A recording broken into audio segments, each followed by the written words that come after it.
Welcome back, ladies and gentlemen, to the Boxing Shop. We're back with another episode. I know we've been a little bit MIA the past few weeks. Life gets busy, man, and sometimes life will give you a standing 8 count or a knockdown, and you gotta just kind of pick yourself back up and get back to it. But we're here, and we're looking forward to another great few episodes coming up for the next few weeks or so. How's it going, Ray?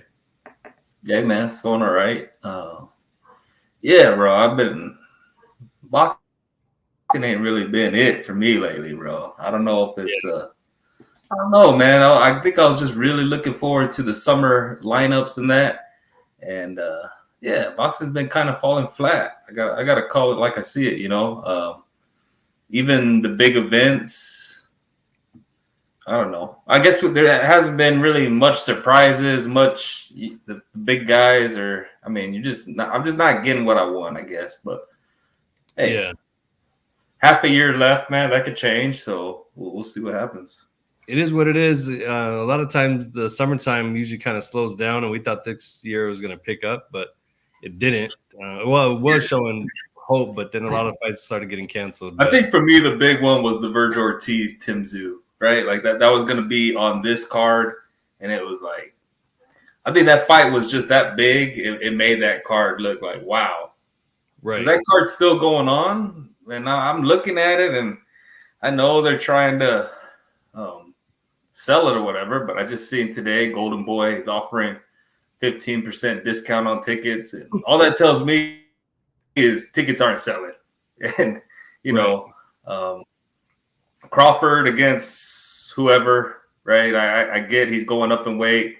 I don't know that guy. Like maybe that guy wins. Cool. It's just not the fight if you would have asked me last year, he wouldn't have been one of the 10 guys I want to see Crawford against, right? Right. So it's just not getting really what we want. And like I said, that Zoo Ortiz fight, I think that was a big fight. And for that one to fall through, it kind of brought a damper on everything for me. Yeah, it definitely did. I think of the entire boxing world is feeling it. To be honest, any boxing fan. But we'll get back into that a little bit later. We do have our first guest on the line, and we're going to bring her in right now. Here she is. I'm going to attempt to pronounce her first name. Is it Alezet Valerio? Alezet Valerio. Okay, Alezet. Yep. How you doing? 18 years old. I'll let you kind of introduce yourself real quick to everybody tuning in. Hi, I'm Alezet Valerio. I'm 18 years old. I have my pro debut on July 27th at the American Royal Palace. And yeah, I'm excited. Now that's exciting to be debuting at 18 years old. Was this something that you've been working on, or was there talk of maybe turning pro earlier and down in Mexico, or is this just the right time now for you? No, yeah, definitely. At 17, I was actually supposed to go pro in Mexico, but it just wasn't the time. And, now, getting focusing more, training a lot more harder. I think it's about right time to start going pro. So as you're about to become a pro, what's I guess the biggest difference from you from the amateur to the pro game, and how does your style transition into that? Oh, definitely. Just being more slick and not, amateurs. You only have a minute to go in there and show them what you got. But pros, 2 minutes. You got to be more slick and just take your time. Just control the fight, basically. Now, how this I'm going to just throw this because this is a topic we've talked about on here before, with women rounds being maybe 3 minutes, and it's been a popular thing. You entering the pro game for the first time, how do you feel? Because I'm sure you probably spar more than 2 minutes, right? Oh yeah, definitely, definitely. I want that to be a thing. 2 minute, 3 minutes, and even 12 rounds, even because I spar more than 12 rounds actually at times, and just to be fair. I mean, we train for it, so why not allow it? Going from amateur where it's a lot of points. How is your style? Like, do you are you mentioned being slick? Do you feel like you have some power, or what's going to get you these wins as we go into your pro career? Definitely, I have. I don't think I'm slick. Have power. Keep my distance if I can. I have different movements and techniques towards different fighters. So, I mean, coming into this fight, I don't really have a game plan. Just go in there, show them what I got. Would you say your boxing style does it mirror, or do you try to emulate any boxers that we may know? Probably I stand somewhat like Mayweather. I wouldn't say completely, but somewhat like Mayweather, with hand in front. Mm-hmm.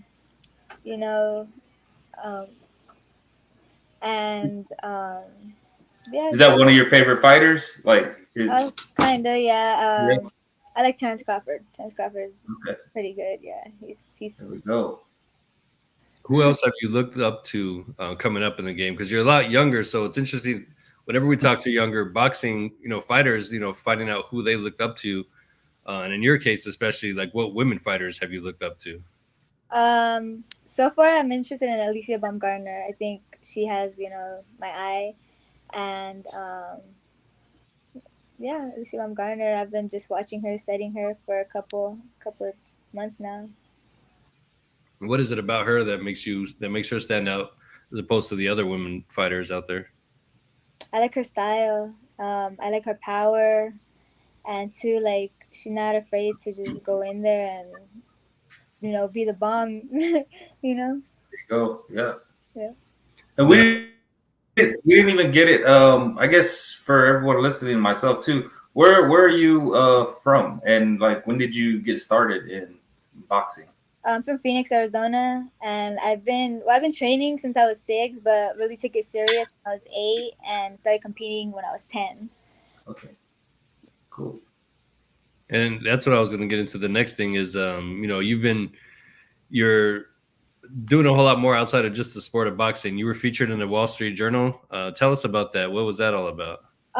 Basically about work and young people in the industry. I work construction, so just getting in the industry of different jobs and jobs that people are into. And I work construction, like I said, so I'm in the carpet industry, trying to go up there. I'm studying for a bachelor's degree, and yeah, hopefully one day start my own business in construction. You often hear about boxers, like male fighters being construction workers and fighting at the same time. It's rare that you ever hear a woman doing that. How do you manage both? Man, well, I just try not to let everything pile up on top of each other. If I need to, just take a step back, take a break. But overall, I'm just on top of it, trying to stay focused on everything I need to do, and yeah. And what's the coworkers think about your job? Do they know what you do outside of work? Yeah, they think it's badass. I mean, because it is. They never, seen an 18-year-old going in there working with them. Well, I started working when I was 17, actually. I graduated a year early from high school, started working right away, and so yeah, I mean, they think it's pretty cool. You're in a mostly male-dominated career and sport. How's it like balancing that competitive nature? Because I'm pretty sure some dudes probably try to test your macho sometimes too. Oh yeah, I think it's okay. I mean, overall, towards me, everyone's pretty respectful. I mean, I'm not disrespectful towards anyone. I show respect towards everyone, and you get the respect you get the respect You're good. So. Okay, cussing's allowed on this program for sure. Okay. We're late night for a reason. Now we have before we get to our next guest, I do want to ask you another question here. How did you get linked up with Del Sol Boxing, and then talk to us really quickly about that, and then take us into your fight this weekend? What we have to look forward to? Well, my brother, he signed with Del Sol, so Thomas Valerio, he's pro boxer as well, 3-0, signing with Del Sol, and well, that's where that connect comes through. And July 27th, like I said, my pro debut. You can expect a great show. I'm gonna put it on. And where can everybody follow you on social medias and whatnot? I have Instagram and TikTok at Alezet.v25, on both accounts. I guess I have one more question, Felix. So as a you're making your debut and you're a female boxer, and you mentioned TikTok and Instagram. Are you already like is growing those platforms like just as big to you as performing in the ring, or are you just like strictly? I honestly, I don't really like social media. I mean, it's whatever towards me, but I mean, to get out there and promote myself. I mean, kind of starting to be a big deal, but I never really paid attention to. I never posted myself or anything until recently. I like to fight. I'm a fighter. I don't care about posting myself or being a Facebook fighter. You know, so yeah. Yeah, that's the kind of attitude we like to hear in every young fighter. So Yeah. definitely appreciate you coming on, and good luck with everything as well too. We'll be posting results and video clips of the fights this coming weekend too. So we'll see you out there. Of course. Yeah. Good luck. Thank you. Thank you. All right, and then we're gonna get to our next. We're gonna keep it moving. We've got Suavecito in the house, Adrian Rodriguez. How you doing? Doing good, and you? Hey man, we're good out here. It's trying to stay cool. So, It's been, as you know, it's been hot out here. Yeah, oh yeah, definitely. Um, Talk to us about that. You're well. Before we do that, I know who you are, so it's hard for me to be like, hey, just jump in a conversation. I forget there's people watching who don't know who you are. Yeah. Introduce yourself really quickly. Tell them who you are, where you're from, and all that. Hey, I'm Adrian Suavecito Rodriguez. I'm from Glendale, Arizona. Born and raised here. Well, I made a know currently. A lot of people in the area know me. They know who I am. But if you don't, come check me out. I got a fight this 27th of July. It'll be on my Instagram. It'll be on YouTube somewhere. But yeah, man, just come check me out. Now, the last card was postponed. That was about a month or so ago. As we mentioned, it's hot out here. How do you avoid overtraining in this type of scenario and in this heat? Man, I know I do chill a lot when it comes to like this kind of heat because I currently, as you guys were just talking about it, I currently work for construction, and Mm, so I'm in the heat all morning, all like 8 hours, and then right after like get an hour to myself, but then I go to straight to training, But I like to visit a little place called Ape Recovery that's been going around right here in Litchfield, and they've been helping me out. They're good. They got the ice bath, so it cools me off. It feels good. But I like to just chill in the AC sometimes. Just lay down, take a nap, just relax a little bit because it does get really hot and it's scary. Sometimes it messes a person up. yeah, big time. And shout out Ape Recovery too. It's home to a lot of fighters right now out there. So definitely shout out Ape Recovery. Now, this fight that you have here was the opponent. Has the opponent changed, or was it the same from the first time that they had the card set? So it did change. So our first opponent, I forgot his name, but he was a lefty. But then, as well, obviously they postponed it, and then like probably like the second weekend, I found out that they changed the opponent. But now, currently, I'm not sure if that's the same opponent that I'm gonna be up against, or if I have a different one, because it kind of like always stays changing. Sometimes a fighter gotta pull out, so I'm not quite sure right now. But if it's the last one they told me about, then I know he's from Mexico, I think. But if there's another one, I'm not sure. I'm not quite sure yet. and Adrian, I mean Felix, like you said, he probably knows this, but where are you at in your career, like record wise, weight class and all that, just for people that don't know. Um, well, right now I'm 8-0, 5 KOs, and I'm trying to stick around like 126, 130. I was fighting 122 before, but it's just like it's so much on my body. I can do it. It's just a lot, more like work and more draining myself to get to that point. But right now, I'd say like 126, 130. I'm just chilling around there, fighting there, whatever I can. So I guess if it was like a big fight, you had time to prepare for 122, you're good there. But where you're getting guys where you know you don't even know who it may be, you Yeah. feel comfortable with the okay, that makes sense. Yeah, And go ahead, Ray. oh, I was just gonna say, you know, we asked the previous guest, who would you compare your style to, or how? I mean, not even if it compares to anyone, or how would you describe your style? I guess. You know, I've always liked Manny Pacquiao. I've always liked him as a fighter. I've always tried to imitate his kind of movements. But man, that man's built different. He just got it like that. Like he's always on his feet.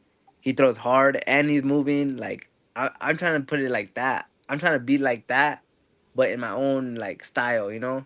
Mm-hmm. But I have been like heard, like I've been called like, oh, like you fight like Pacquiao. You're like you're hitting and then you're moving like to the side. Like your opponent is blind to you, you know, and it's like you're always moving. And so honestly, that makes me feel good, you know.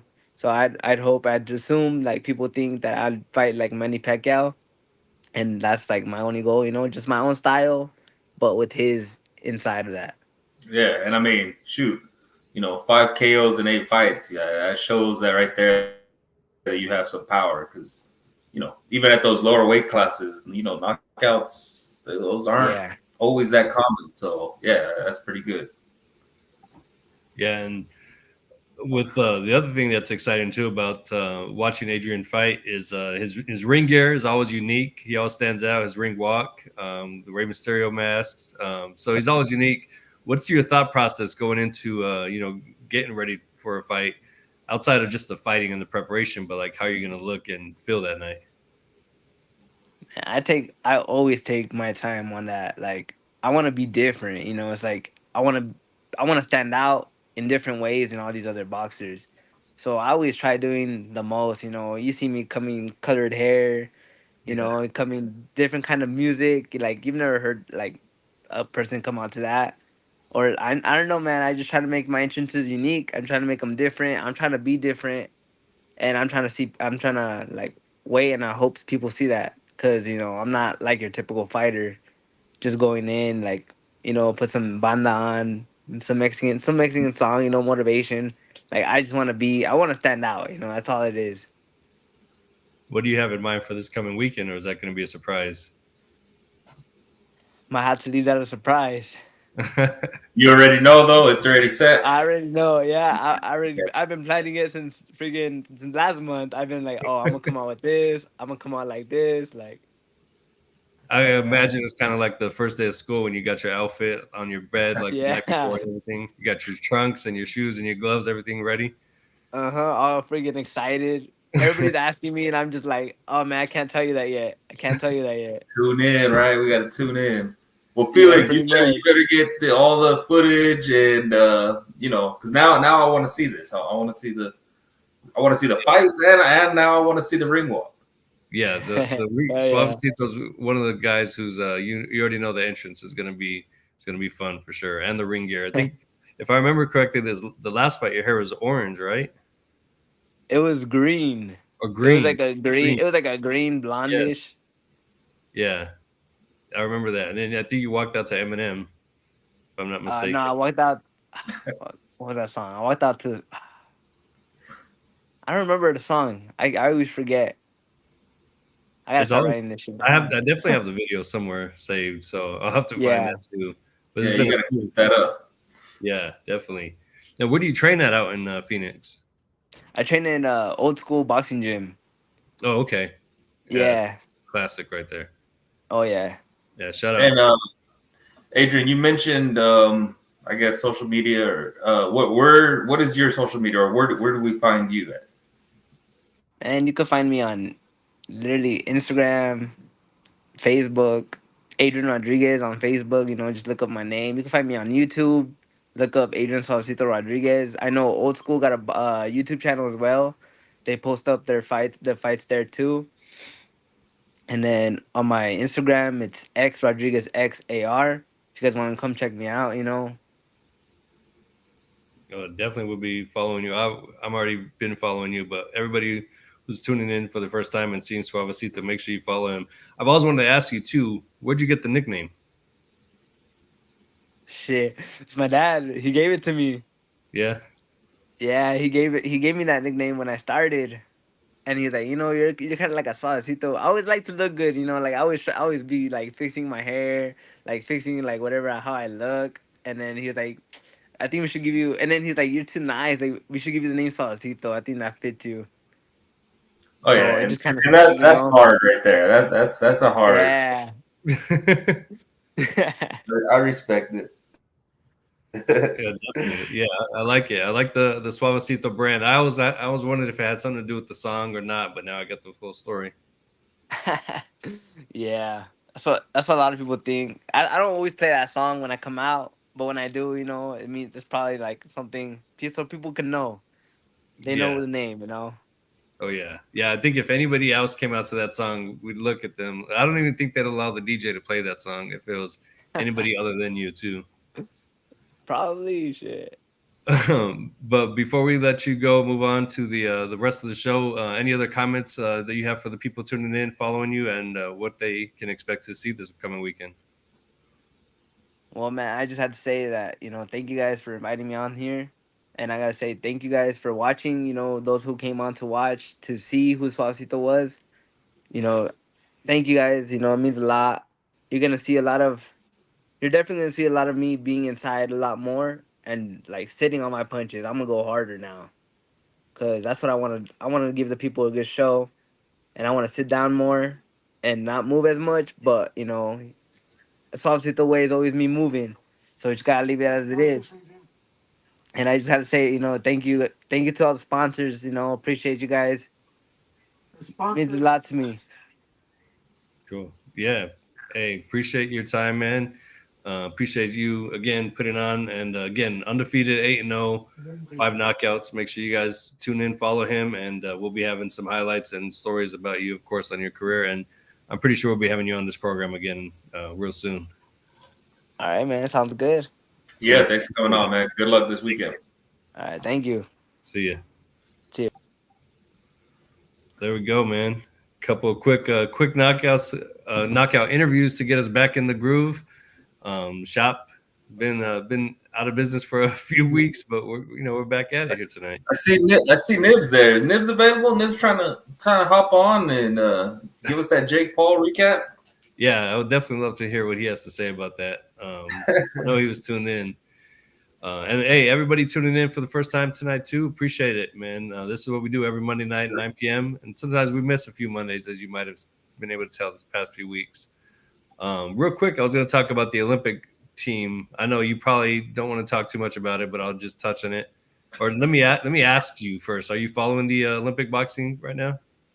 I mean, when it comes on the TV, I'll probably watch Olympic boxing because it's boxing. But I don't know if this is USA Boxing's fault or whatever, but I feel like somebody dropped the ball with marketing because I have no idea. I couldn't name you one boxer, bro. And it's just, it used to never be like that, right? Like, right. I guess I'm going back to the 90s maybe, or, I guess you would at least know somebody. I don't know anybody.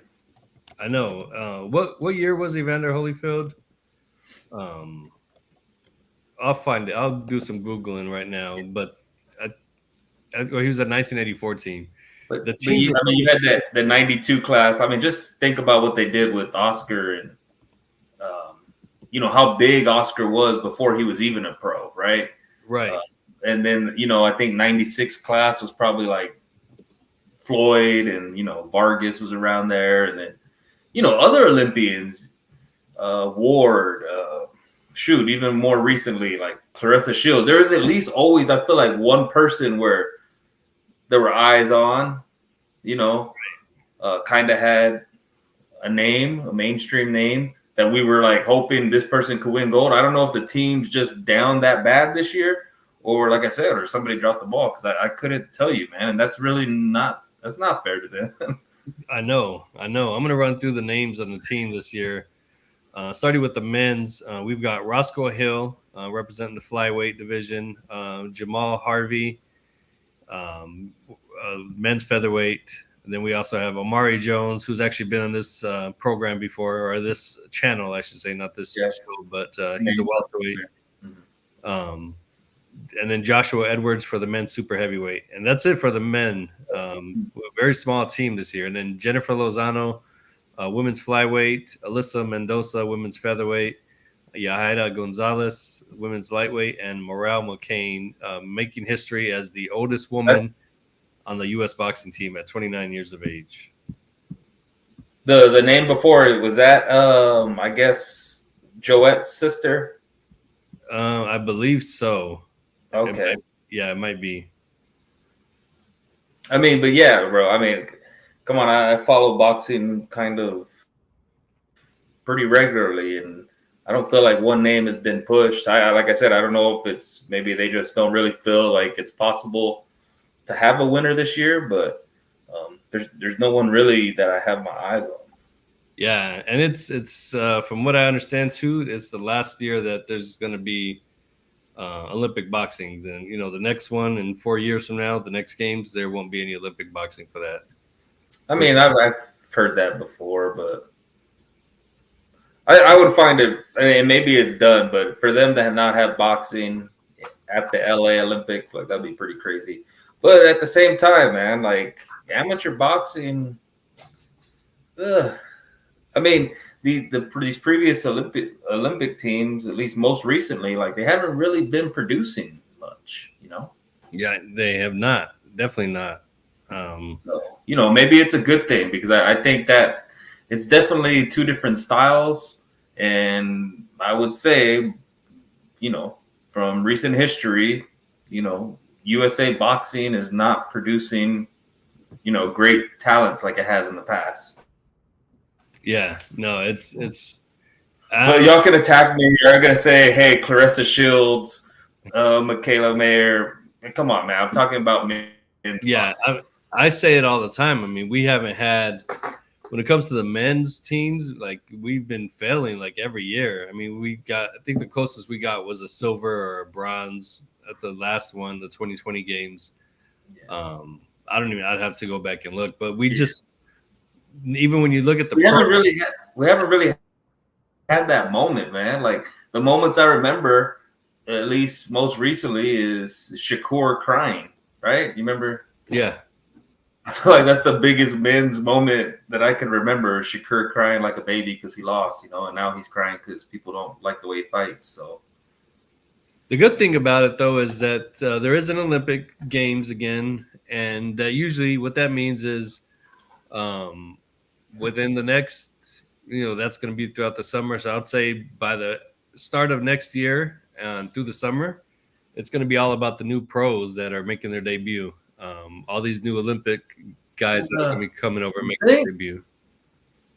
I don't know if promoters are going to be throwing out money like that, man. Like you think about a lot of these guys and, it's investments, right? And if you don't pay off, it's like, why are we doing that? I think of, I don't know, Carlos Balderas. I remember him being Olympian and, he struggled to really catch on. He keeps trying. But I just feel like if you're looking at it as an investment, which, I think a lot of those promoters do, but, if they're already not getting TV time and the free marketing, why is a promoter going to go get them and try to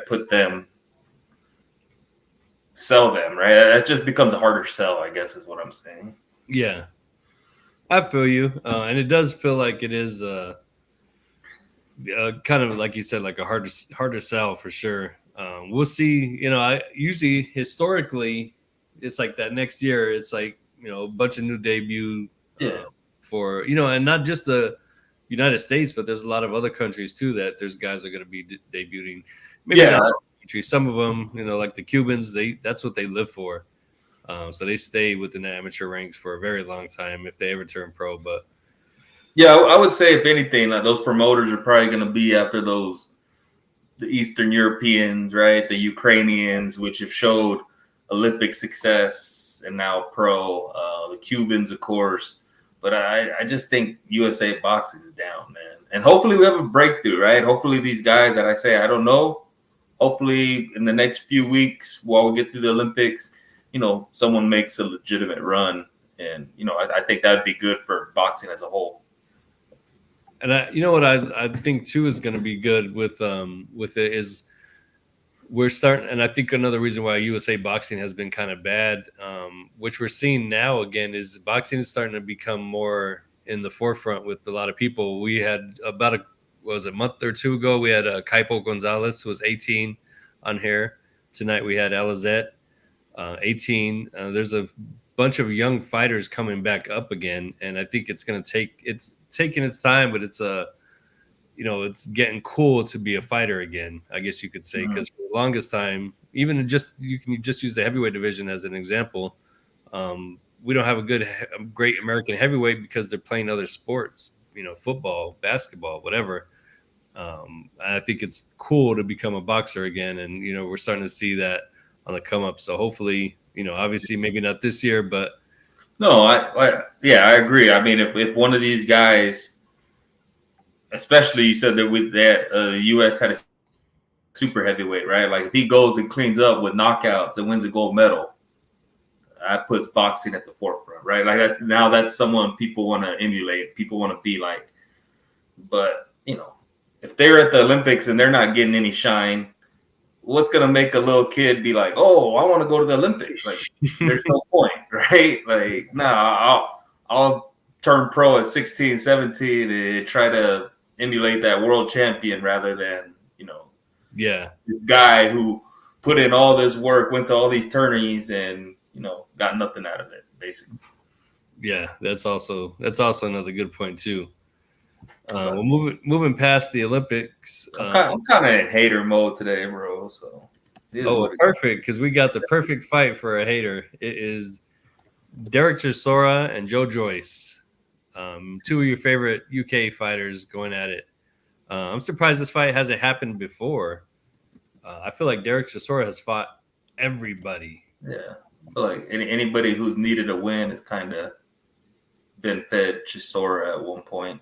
Once or twice, bro. He's got, and still, even with that being said, he's got 13 losses. He's probably lost every big fight he's ever had. But even with that said, he's still not a pushover. That's still somebody who's going to bring it to you, and you have to be ready for what he's going to bring to the table every time. But yeah, just kind of glancing at his record real quick, he's got a who's who list of names. He's literally fought in everybody. Some people multiple times. Yeah, Derek Chisora, he's been around. I don't know. Yeah, bro. Him and Joyce, what do you think? Do you think he's got enough dog in him to walk Joyce down? No. I mean, I think, Joyce is big and slow, but I'm guessing he can hit Chisora and end it. But yeah, Jesus is right there, man. Yeah. By nobody, he means me. Like, I don't care. Like, if it's on and I come across it, maybe I'll watch it, but I'm guessing I'll probably catch a knockout highlight or a knockout clip on Instagram or something. Because, I just hate these fights. And if they're entertaining, and maybe this is big in British boxing, right? Where they kind of know both guys and, just being from different areas. But like for me, if a guy doesn't really have a shot at being a world champ, like why are they fighting? What are we doing? Why is that headlining? Or is there some beef there or something that's going to sell me on it? Because what? Like we've seen Joyce get annihilated. We've seen Derek Chisora lose, more than two handfuls time. So like, what does this fight do? Nothing. I mean, well, I guess it helps get Joyce back. I think that's what it's for, is to help get him back in the winning ways. But I mean, what is the entire card for? I mean, what is this card? But like I said, I mean, there's been fights that mean nothing, that fighters that I'm like, oh, that's interesting, right? Whether bad blood or whatever. So maybe that's the selling point. I'm just saying I would think the casual American fan, we don't care. Brandon Lee's going to be on the undercard. Oh yeah? Yeah, it looks like he's. Where are they fighting? They're in Europe? Yeah, they're in Greenwich. What is Brandon Lee doing on that? He signed one of those. I don't know what he's doing. He's fighting a guy that's 11-0. It's interesting. I haven't seen Brandon Lee since his fight. Was it last summer? Who was it that he fought? He fought Pedro Campa, April 8th of 2023, and struggled that fight. Yeah. I will say, because Brandon Lee has struggled, he has given us some entertaining fights. Yeah, I like Brandon Lee for that reason. It's a good fight. And I can't remember what fight it was, but he came back after being, I thought, out and still won the fight. I think that's why we could say like that. Okay, respect it, but I'm not tuning into a Euro card for Brandon Lee. I'll tell you that. Yeah, no. No, not at all. Like, hey, go over there, beat the Euro, right? I love seeing Euro bums get knocked out, but I don't even know who. Definitely interesting that he ended up on that card. Nobody of name to really stand out on that one either. But we also do have this weekend in action is Clarissa Shields. I know you're excited about that one, so let's get into that. Although it is exciting, she is moving up another weight class, the light heavyweight division, to see if she could capture gold there. Makes it interesting. Isn't it heavyweight? Light heavyweight. Oh, okay. We'll see how she does against bigger people now. Will her power? She couldn't knock out the smaller girls. I know, that's the thing. The only thing is maybe she's good. There's going to be even less talent.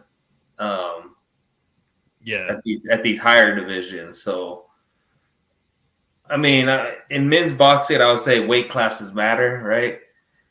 I'm gonna say in women's boxing that the talent is so low and maybe spread out through so many divisions. Clarissa Shields should win this easy. And honestly, bro, and it's not right, but I'm not even going to be like overly impressed. I'd be more impressed if she fought someone around her weight class. Alicia Baumgartner or somebody. Right. That was a fight that they were trying to make happen, which I don't know what happened with that, but it seemed like they were close to making it. But yeah, you're right. I think because I don't know who her opponent is. No disrespect to her opponent, Vanessa. I mean, this isn't even a jab at Clarissa, because we kind of had this same conversation when Canelo was talking, right? When Canelo was saying he was going to go up to cruiserweight, and we thought, oh, like Badu Jack, like he'll beat Badu Jack. Like, we'll give him more credit for beating, people around his weight class, right? Then because the talent level at cruiserweight at that time was kind of so low. So yeah, she gets another weight class and another belt. She's probably still gonna go to decision. She's still gonna be mad that she went to decision, and probably have some excuse. It's like the same thing every Clarissa Shields fight, bro. At least for me. Yeah, it is. It is, and it's not exciting. She's not knocking anybody out. It is what it is. I don't even think that's really a knock on her. I'm going to say something kind of controversial, I guess, too. But like when she fought Savannah Marshall, it brought out the best in her, right? Yeah. So Shakur Stevenson put on, one of the most boring performances. They say, I didn't watch it, so I'm not going to say it was or it wasn't. But from what the streets are saying is that Shakur Stevenson put everybody to sleep with his performance. But after the fight, in his interview, he said, you want to see the best in me, you'll have to see me against the best, and they're going to bring it out. And I think it's the same with Clarissa, and I do believe that with Shakur too. Whether it was boring, it probably was. I do think if you put a top fighter in front of him, that's where he's going to excel. I mean, he did against Oscar Valdez, and Clarissa Shields is probably going to be the same thing. Let's hope she doesn't look past this opponent, though, thinking it's going to be easy work, because, Canelo proved you can have a cherry pick gone wrong when you're moving up in weight classes too. I don't think Bebo was a cherry pick, but I get what you're saying. And you know, Nibs right there say stop hating on the GWOAT. Bro, I guess I said I'm in the mood to hate. But is it really hate? Like, what does this do? Am I gonna? Oh my gosh, she's so. This fight doesn't make her greater than what she is right now. I guess that's what I'm saying. And so once she picks up that belt in another weight division, yeah, it's another phrase for the next ring announcer and current whatever light heavyweight champ now, and it's another division. But come on, nobody really cares. Like, Right. I don't think this, and that's not a knock on her. I'm just saying this doesn't make you better than what I think you are right now. Even with a win. Yeah, like who are you fighting? Like women's boxing, there's just not as many people, so that talent level is lower, right? Like I'm sure we're gonna get into it, but look at who Serrano was in a fight against a girl who was undefeated or whatever, and that girl had no business in a boxing ring. So, and she had 15 wins or whatever. So, like, imagine the girls that she's beating. It's just, there's just not, the talent level is just not that high. And it's not fair, but that's why you see a lot of these women fighting each other, you know, 2 classes up and coming and meeting right here. So, for Shields to go the opposite way and go higher, come on. Can you name 3 cruiserweight women? Or light heavyweight women, whatever it is. Nope. Nibs, can you? You're right there, Nibs. Come on, don't hate on the GWOAT. Name the top 5 light heavyweight women. I sent you the invite too, Nibs. I texted it to you. Nibs ducking smoke now. He's on that Lomachenko. He's on that Lomachenko right now. Speaking of smoke, bro, where did Lucas' body come from? Because he made a body out of Ashton Silva. That's a cherry pick gone wrong. 17-0, 15 knockouts now. He was 16-0, 14 knockouts before. If you would have told me that this guy was from South America, I'd have been like, no, don't give him Ashton. Okay. Like, don't make him fight. Like, if he's Dominican with that record, nobody knows who he is. Yeah, it's trouble. Turns out, you know, from Canada, same story. Still played spoilers for the undefeated prospect. Came out of nowhere. I've never seen the guy fight. Looks like all of his fights have been in Canada or Mexico. I've never heard of him before. And, man, it's not that it was an exciting fight. He was getting outboxed, obviously, but that was a hell of a knockout against the prospect. That is a cherry pick gone wrong, right? Like, that is – they see his record. Oh, okay. It's the same thing in Serrano. Serrano's opponent and Silva's opponent were the same thing. Hey, let's get some undefeated guys with good records, never fought anybody, and we got our undefeated fighter. That's knockout of the year, and I don't think it's getting topped. Right.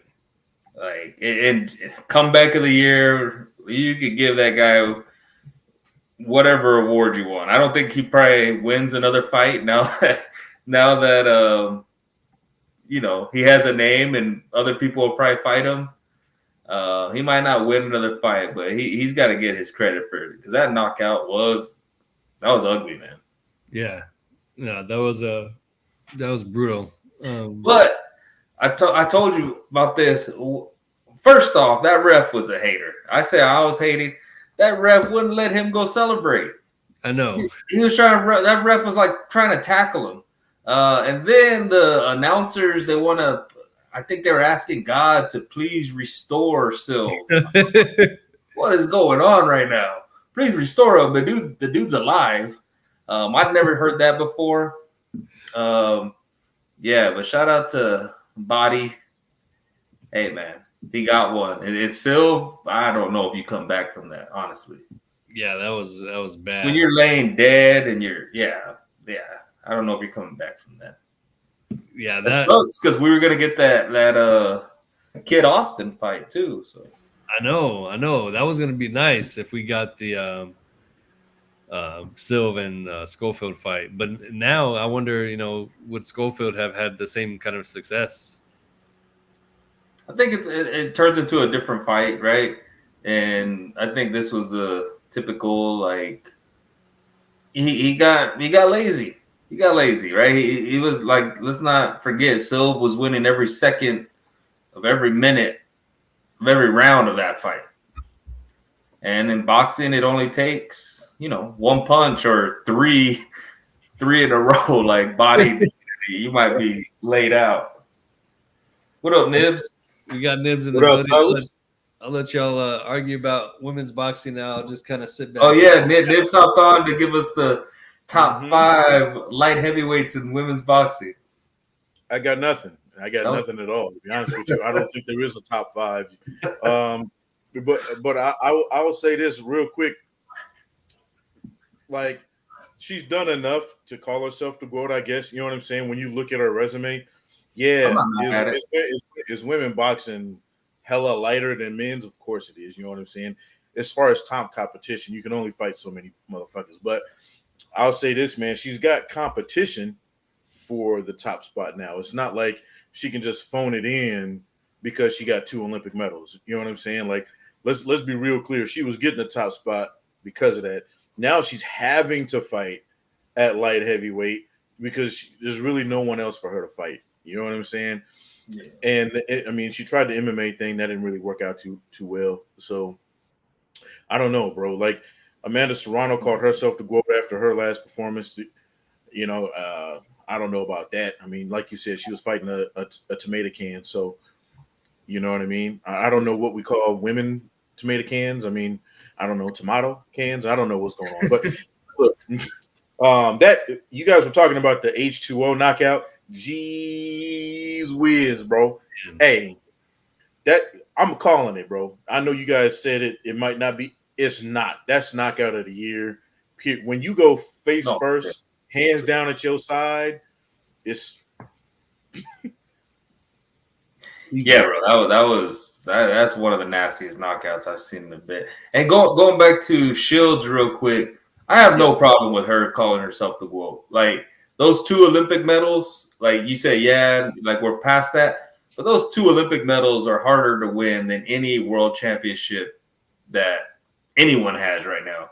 Because, especially in Olympic boxing, it's like you're fighting the best every tournament or whatever. And for her to repeat that, and we've seen how decisions have gone, they've been robbed, right? And for her to win the gold medal and then come back and do it again, I think that puts her up there. So if she wants to make that claim and then goes on to win world championships as a pro, if she wants to make that claim, I'm cool with it. I'm just saying, you're ready to go. This isn't going to enhance your resume to me. I agree. It's just like Serrano's win last week. I win. I don't think it does anything for her. Like, yeah, I get it. You had to prove a point because the girl was talking shit. And the girl was flapping her gums, talking about Amanda was easy work. I don't know anybody who's ever watched Amanda Serrano fight and called her easy anything. You know what I'm saying? So, I don't know what kind of delusional shit that heifer was talking about. Yeah. But I get it. She had to prove a point, but you're still not the best yet. I don't even think she has an argument for that yet. No, I mean, she's got an argument for pound because she's done it in more weight classes than everybody else. But like you said, those gold medals are a lot harder to win than any of those championship belts people are getting nowadays. I mean, let's be real clear. The girl that fought Amanda Serrano was fighting for a world title because she was fighting Amanda Serrano and she was a nobody. So if she'd have got a lucky punch in there, we'd be talking about her as a champion. So, like this whole card, and I don't think it was any secret. It was a stay busy card for those MVP fighters. Like, they were scheduled for big fights, and instead of just throwing that away, they like, hey, let's go find some people with good records, and we'll put them in against our people, and we'll stay busy. Now, it didn't work out for Sylv. Yeah. But, hey, man, the rest of the squad did their thing. But that's the thing, though, right? Like, how many times have we said guys will get in there and they think just because they've been winning every round that they can put it on cruise control. And hey, this H2 is a perfect example, bro. You can't say you won until that last bell rings. Yeah. So stay on top of your shit. And the other thing I want to point out too about Clarissa Shields is her first gold medal was at 17 years old, as well. And Yeah. I mean, she at her age right now, the fact that she's accomplished so much in the sport and she's still so young with all the accolades she has. Not so many pro boxers, American pro boxers, stay around for that second gold medal. Oh, She might be the only one who's ever done that, if I'm not mistaken. yeah, man. and I think, oh my bad, but you know the unfair part of it is it's the money thing, right? It's like for everything that she's accomplished, that money I'm sure is a fraction of what the guys that have accomplished a whole lot less she gets, you know. So I think, you know, yeah, becoming the GOAT legacy, winning 2 gold medals, that was awesome. But I'm sure that also played a part in she had some big time sponsors. It's just my guess. It's like the money was there from sponsors. And then now as she's pro, you know, it's just the supply and demand, right? Like who really wants to see that? And hopefully she could get the big fights and get the big money. I mean, she's had some big fights with Marshall, you know, but I just really wish that she could be paid, you know, her worth. But at the end of the day, it's like if nobody wants to see it and nobody cares, then you can't just generate money out of nowhere. The problem is, in order for Clarissa to get that, sorry if I didn't mean to cut you off, but I did. But literally, in order for her to get that kind of money, she has to have a Katie Taylor, Amanda Serrano type fight every time out. You know what I'm saying? What was the girl she fought the last time? It was a really good fight. She either has to have a fight like that every time out, or she needs to start knocking girls out, which she just can't do. She can't do it. She's too good. Really, the problem is she's too good for other females, right? There's really no one to even build up to that. Savannah Marshall, I think, was the closest thing. And, you know, I think they've mentioned fighting in MMA. Hey, if that brings eyes and they could get paid off that, I hope that happens. But the boxing, there's just really no one to bring up. I think, you know, I think she lost. There was a lot of money left on the table when Shadeja Green lost her fight, right? Because she was coming up, she was knocking girls out. And, you know, and we thought like, hey, this is the fight. Her and Clarissa. Clarissa knocks no one out. Shadeja knocks everyone out. And I don't know what happened, but Shadeja has fallen off. Like even this last card, Shadeja's going the distance with someone 5 losses. It's like that stock fell. So now I don't even want to see Shadeja, Clarissa Shields. What are we going to see? You know, just the decision that Clarissa wins again. So, yeah, that's the state of women's boxing is there's not enough players in the pool, basically. And when there is, like pound for pound, I mean, we did come up with 10 names for the pound for pound list, but I mean, that even finding 10 for the pound for pound was hard. So trying to group them into one division and having multiple people to fight, you can imagine how hard that is.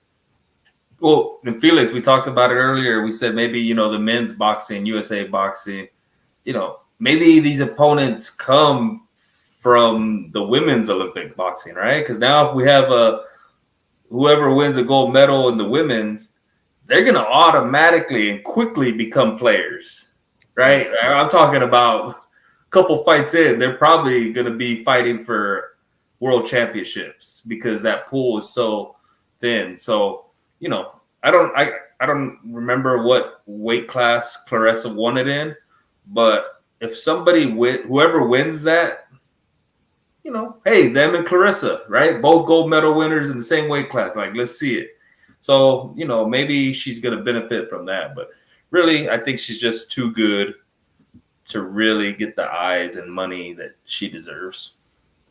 Yeah, and it was Chris Cyborg, the MMA fighter you were talking about. They were trying to have her fight. But the reason that didn't happen is because Cyborg wanted her to come down to her weight, which is like 145, 150. And I guess she fights around like 145 in MMA, which is really high for women's MMA. Mm-hmm. But, you know, Clarissa was like, there's no way in hell I'm going to be able to make that. You know what I'm saying? So it's she was telling her, hey, you come up to me, and Cyborg didn't want to do it.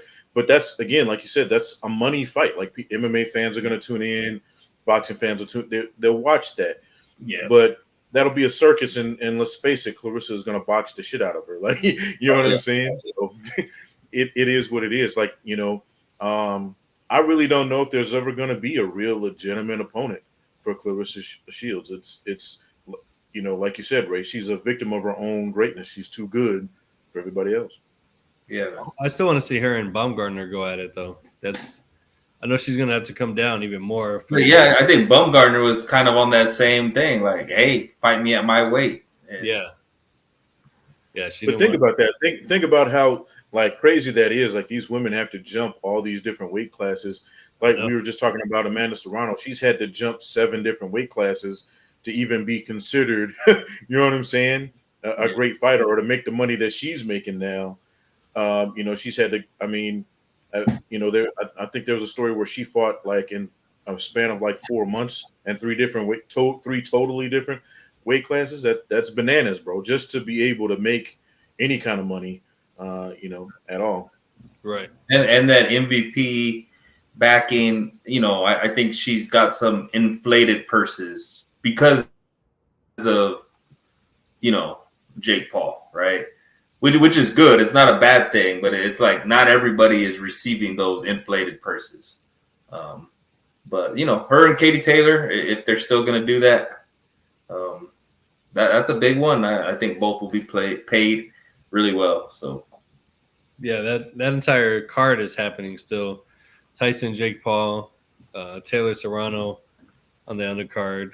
Are they going to restore Silv or no? Hey man, real talk. I don't know if he's ever getting restored.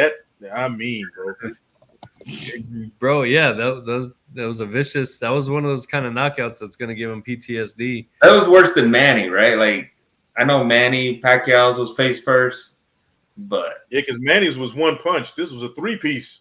You Yeah. know what I mean? Like, bro. And he almost got caught with a biscuit. Like, I was about to say, I think the fourth piece just missed. He almost got one of those. It wasn't just a 3. It was the 3 solid pieces, bro. Like, those were any one of those punch. I think he was actually out on the second punch. I think the third one was just kind of. I think the first one stunned him. I think that did stun him. Then I think he was out, and then he got buried. But it was almost like he ordered the 3-piece, and they almost threw in an extra. So he got lucky with that one. Yeah, hopefully everything's okay with him. He was a good prospect. I know we're already talking about him in past tense, but let's hope he's fully restored.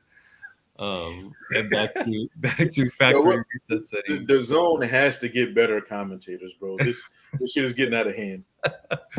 I know. What was Tyron Woodley doing on there, man? He's Jake Paul's being horrible. Being horrible. Yeah, I don't know. I guess maybe they wanted to have like an MMA representation, but it was just weird. Hey, Jake Paul, break down this performance. How was it, Nibs? Next question. Look, man. Okay, so I watched this because my son wanted to watch it. And, like, literally, I was getting ready to get up after the Serrano fight. He's like, "You're leaving?" I was like, "All right." So my son made me dredge through this hot garbage. I don't know who this Mike Perry dude is. I guess he was an MMA fighter, right? He looked like it. Like he looked like he had zero boxing skills at all. He was blocking punches with his face. And, so he got knocked out. It's no surprise. It's the Jake Paul formula, bro. He fights old MMA fighters, NBA guys who have no business being in a ring, and other YouTubers. And now he's fighting an ancient Mike Tyson, which I don't care who guilts me into watching. I'm not watching that shit. But it does nothing for him, bro. Like, the thing is as much as I'd like to say Jake Paul is getting better, I can't, because he's literally fighting the same guy every time. I don't know if he's gotten any better or worse, for that matter.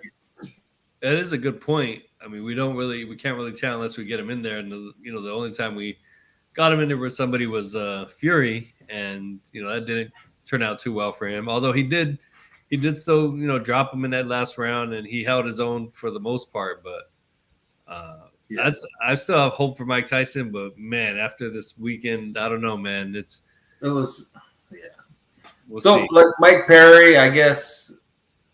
I mean, I think people thought Mike Perry, he's won a few bare knuckle fights, right? And I think even in his head, he's like, yo, if I'm taking bare knuckle punches, I'm gonna be able to take Jake Paul punches.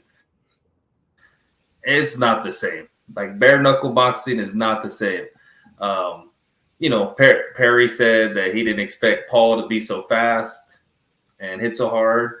But like Nib said, it's a formula, right? You pick someone that's not their main thing. You pick someone who's a lot smaller than you. Like the size difference was crazy in there. And yeah, you know how to box. But one thing you can't take away from Jake Paul is I think he hits hard. Like just some people naturally hit hard. So you kind of throw that all in there. And yeah, you got what was expected. Like I said, I don't think they tried to hide it. This was a stay busy card for all MVP fighters. There was no chance. Well, they didn't think there was any chance of any of them losing. It was just like, let's go in, make some money, and carry that on to the next thing. After that, though, bro, I don't want to see him fight Mike Tyson, man. I don't want to see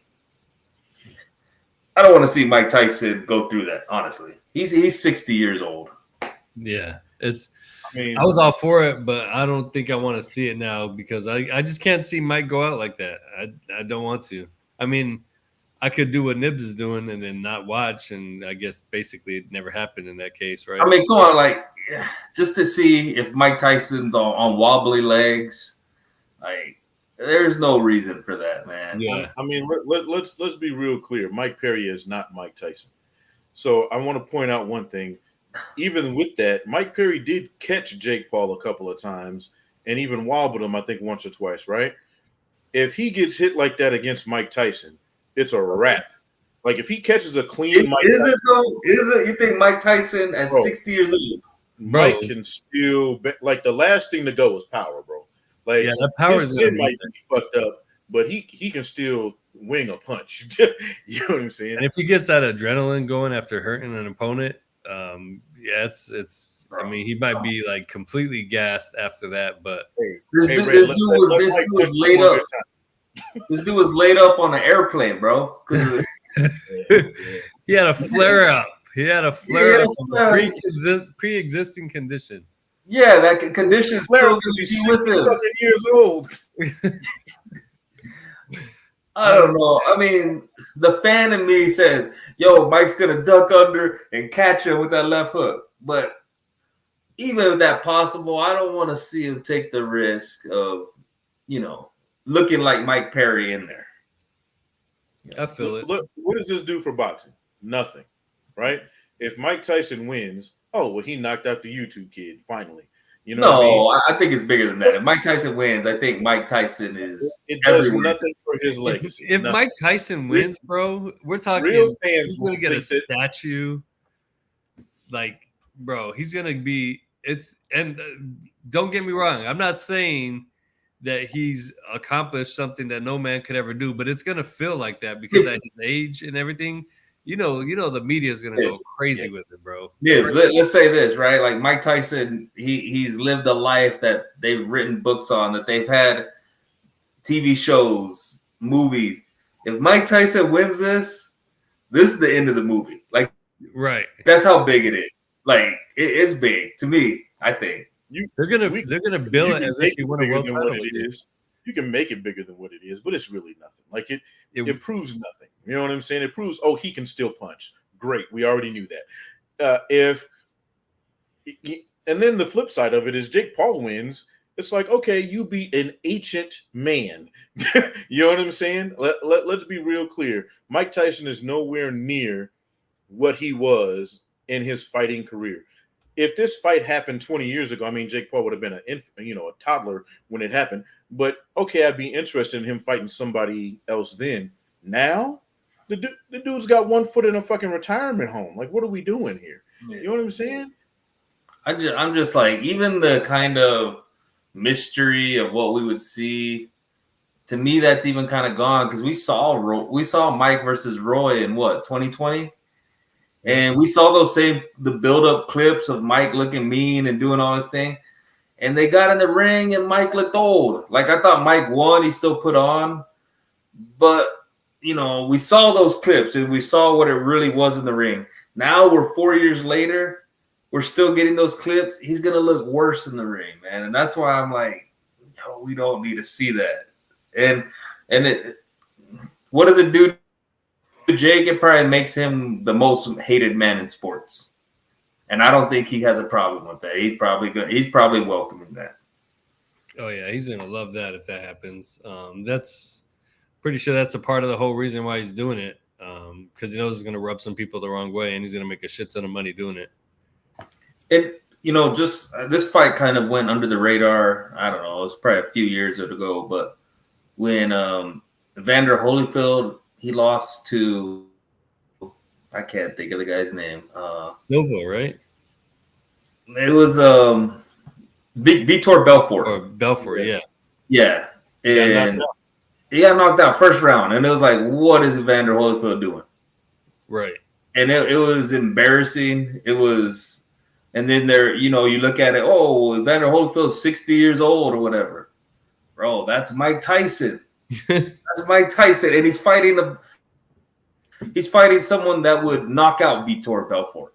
Like 100%, no doubt in my mind, Jake Paul would knock out Vitor Belfort. But like, I just don't want to say like we've seen this before. We saw Vitor Belfort against Evander Holyfield. What makes anyone think Jake Paul, Mike Tyson is going to be any different? To me, it's at the end of the day, you know how the same way we will make Jake Paul's opponents like, yeah, one time he was this. Vitor Belfort at one time was that. Jake Paul's never been that. So I think that's still the difference, is like he's still, at the end of the day, he's not a skilled fighter. He is looking like the guys he's fighting, but you putting him in there. But what happens when he fights a guy with a real chin and some decent? It doesn't even have to be great talent. It could be a Tommy Fury talent with a good chin. You know what I'm saying? And he loses that. What does he do when he fights someone similar to that? He fought two cab drivers, right? Okay, cool. We'll give you that. At least they were real boxers. Now fight somebody who's a little bit better than that. Well, I think that's the difference that we need to see him against. I felt like he's past this. Like, bro, the only people that are going to beat you are, ranked boxers in certain weight, in whatever weight division you're in. Like, all these guys who aren't full-time boxers, he's going to beat all of them, he called out Alex Pereira, UFC champ. Now, don't get me wrong. I'd want to see that one. Pereira was a kickboxer, big guy. I would want to see that. But, if you're not a full-time boxer, I don't think you're beating Jake Paul. I don't know. And even some that are probably won't beat him. Right. I think he's kind of earned at least that respect, that level. But as Jake Paul, in about a month, Felix. Oh, my bad. Oh, go ahead. In about a month, I'm gonna be drinking the Kool-Aid, and I'm gonna tell you why Mike Tyson's gonna beat Jake Paul. That's just how it goes. But right now, this is my brain talking. How many shots are we betting? That's there you go. There it is. There we go. How many shots are we betting? You're gonna have to get me that the week before the fight when I'm okay. We're too far out. I'm thinking too clearly right now to take that bet. I'm going 3. Who are you taking though? That's the question. Mike Tyson knockout. Man, okay. Hold on. Let's go, fellas. I'm taking that bet and whatever Ray wants to throw in there on top of it. All right, sounds good. Easy work. I I hope Mike pulls out and Chavez Jr. gets the fight. Not that Chavez Jr. will beat him, but I'd rather Chavez Jr. get knocked out than Mike Tyson. He looked like garbage. Yeah, he did. And I hope it's not a money thing from Mike's end. Like, if Mike needs the money, then shoot, Mike. All right, go ahead and fight. You've earned it. But if it's just to fight, nah, man, I don't want to see you get knocked out. I heard he's making real good money with the weed company now. Like, he doesn't need this. Like, that's the other thing. Like, why, bro? Like, you don't even fucking need the money right now. Like, maybe 2-3 years ago he needed the money. But can you imagine the amount of money he is going to make from this, though? It's going to be nuts. I get it. Look, I don't want people thinking I'm a complete fucking idiot. I know exactly why the fuck this fight's happening. I just don't want to see it. I just don't need to see it. And I think it's completely unnecessary. And I think that there's a real potential, all jokes aside, for Mike Tyson to get seriously hurt. Oh, 100%. Let's be real clear. Yeah, you were once the baddest man on the planet, but you are still a 60-year-old fucking man. Father Time is undefeated, bro. Like, go sit your old ass down. Father Time's already beat Mike. Like, come on, man. Like, we saw Mike at the end of his career. Mike didn't even want to be in there. We saw Mike fight Roy. Like, the first time you can actually write in an article that Father Time's not catching up to them. Father Time's already beaten them. Yeah, like how you gonna rematch? How you gonna rematch Father Time? Like, but here we are. It's crazy. Yeah, here we are. And like you said, if he wins the fight, the scary thought for me is if he does knock out Jake Paul, then they're gonna make some other fight with him for somebody else that's going to be. Give him Usyk. If he beats Jake Paul, give him Usyk, bro. Stop the madness. Stop the madness. Hey, let's get Tyson versus Tyson. Let's figure it out. Who's the real Tyson? Y'all trying to put Mike in the hospital. Like, for real. Yeah. Look, Mike, I don't want no smoke. That's them. You know what I mean? Go sit your old ass down. Just get some tea. Get some cats or something. I don't know. Well, I think that's about everything for this week. We wanted to keep it quick and short. Go ahead. I want to keep it short too, but let's give Brennan with that fact right there. Throw him up there on the end. Oh yeah, definitely. That's one of the biggest ducks, bro. Yeah, that's crazy. But I'm not mad at it though because I think the writing was on the wall. I think Tank would have did Loma dirty. And I think he made the right decision, and he gave the right answer too. He's not in the right mindset. He wants to relax and enjoy. He's not as hungry as he once was, and I think that him realizing that and backing out of the fight, I'm cool with it because there's no point in going in there, to a super fight because that's what it's going to be, and just getting hurt because you're not into it anymore. Yeah, but I also don't think you get that back. Like, I think he made a decision, and I think he's done. Yeah. Because now, you can't come back and come on, man. Like, you pretty much said this fight's too dangerous. So I'm gonna go with my family. Right. So how do you come back from that? So great I career. respect more if he is done. Like, if he stays away, then I respect it way more than if he tries to come back. Like, after Tank fights somebody else. Like, let's say Tank fights somebody else and maybe has a hard fight. Then he wants to come back. I'm like, oh, that's a bitch move. But I think it is. I think you're right. It is the smart move because fighting Tank is going to take years off of his life. You know what I mean? Like, getting knocked out by Tank is different. So, I think he made the right move, and we'll see how it plays out. I mean, maybe he can get Rolly's incoherent ass in the ring or something, and make a few dollars. Yeah, true. And then I just had a question for y'all because I haven't seen any Canelo news, bro. Like that September date's coming up, and I see nothing. It's been all over the place. I think what was the latest? I know that the Crawford fight is never going to happen. That's for sure. That's one thing that I think they made clear of, that they absolutely do not want anything to do with Terrence Crawford. I don't know why, but hey, there's that. Yeah, I don't know who's going to be fighting. Anybody have any idea? I think I saw Eubanks Jr. but I seen Berlanga pop up again, but it's just getting kind of late in the game. You know, if he keeps to that date. Yeah. But that Mexican Independence Day UFC has locked in their card, and they're fighting at the Sphere, which I don't know if you want to compete with that.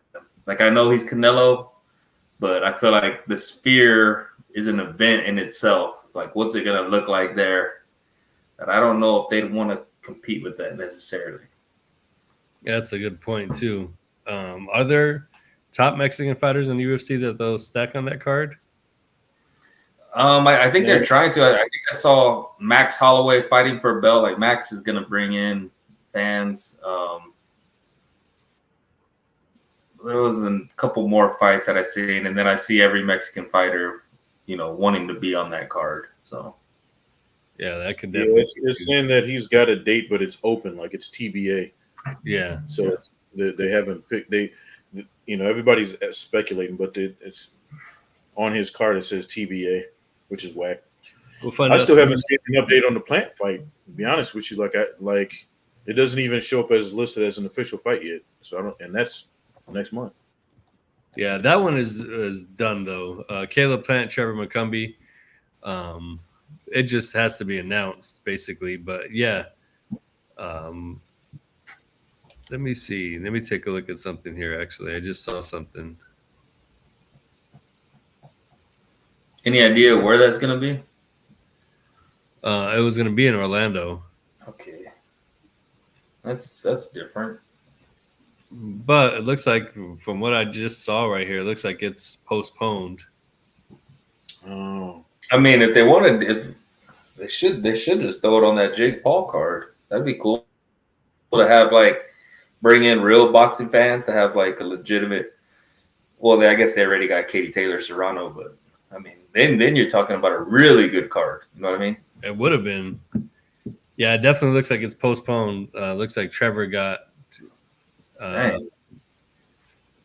What does it say? He got cut in sparring. Yeah. It's too bad. I know that was gonna be a good one, and that would have been on one of the first non-pay-per-view cards on Prime. Okay. Now the entire card that night is postponed, but we'll see how that one goes. I'm sure it's gonna happen eventually, which I'm looking forward to that when it finally does. man, did y'all get your list in for the pound for pound women's list? I'm just saying I didn't see them, or should I just post what we got already? Post what you got, bro. I have nothing to offer on that. Yeah, I got sidetracked with all the other projects, and yeah, that was going to be a long list of a long deep dive that I was going to have to do to submit an actual pound for pound list. I just know Alicia Baumgartner deserves to be on that list. The list that Dakota sent, I was going to say just rock with that, but I can't say just rock with that when you have Michaela Mayer on there and no Alicia Baumgartner. And Michaela Mayer, I feel like she hasn't won a fight in a bit. Yeah, she's taking 2 L's. Yeah. She did have a win in between there, but yeah.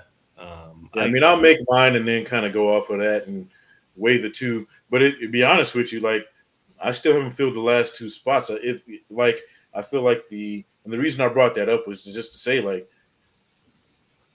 go back to what you guys were talking about earlier. It's really hard to come up with a top 10 women's list because of how fluid it is. Do you put Michaela on there just because she's the next best, or you know what I mean? It was hard for me to put her on there, or because we know her really. Exactly. Yeah. So Well, shit, that's it. This weekend, we had them on earlier to open up the show. Alezet and Adrian Suavecito. He's always entertaining to watch. Alezet making her pro debut. She's going to put on a good show. Come out, support local boxing. I'll let you actually do your closing too. You don't have to wait till Friday, Nibs. But yeah, come out, support this Saturday night in Phoenix at the American Royal Palace. all the information will be up on our Instagram.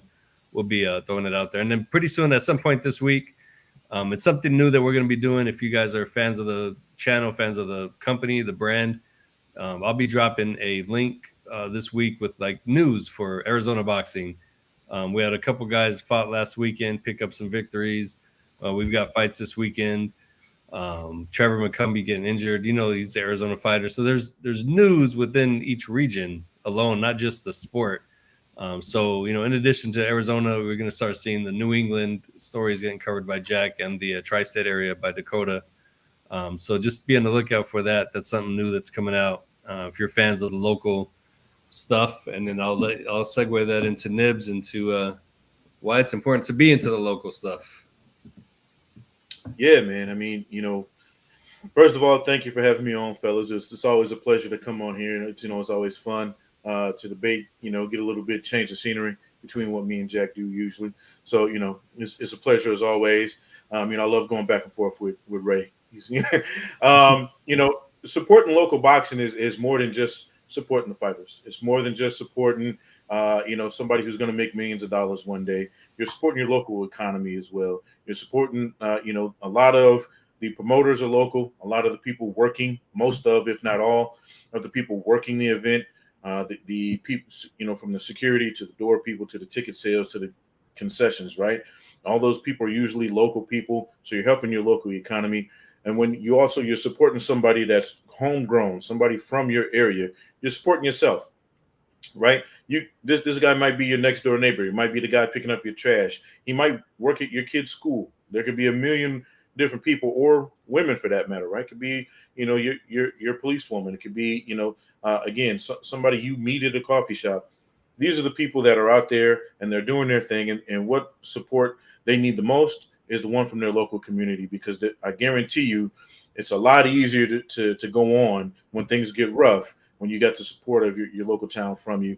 Ask our own Jack Kelly. He's out there doing it, his thing out in Brockton. And he's got the full support of not only the ITR family, but, people in his local community, and it helps. So again, support local boxing. ITR, fuck with us or fuck off. There we go. That's how we'll end it. See y'all next week, next Monday. And you guys going on Friday night? We should be. Yeah. Cool. Make sure you guys tune in to Catch and Counter Friday. And see y'all soon. Peace. ITR merch. Have some more information on that soon too. Peace out, y'all.